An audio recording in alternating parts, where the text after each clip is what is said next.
আরে আরে, এটা কি করছি? কাঁচা ভুট্টা গাছ থেকে খেয়ে ফেললাম। এবার চুরি করতে গিয়ে কি আমরা ধরা পড়লাম? রোজ ভাই বোন আমার সাথে শয়তানি করে, আর আজ আমি ওদের না বলে আমার সাথে চুরি করতে এনেছি, তাও বাড়ি থেকে অনেক দূরের এক খেতে।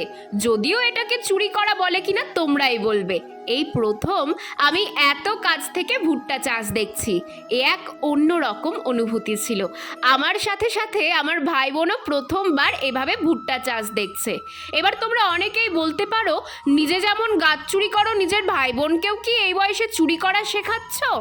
না, আসল ঘটনাটা শোনো তাহলে। দেখো, গাছের ডাল নেওয়া আর না বলে ফসল নেওয়া দুটো সম্পূর্ণ আলাদা।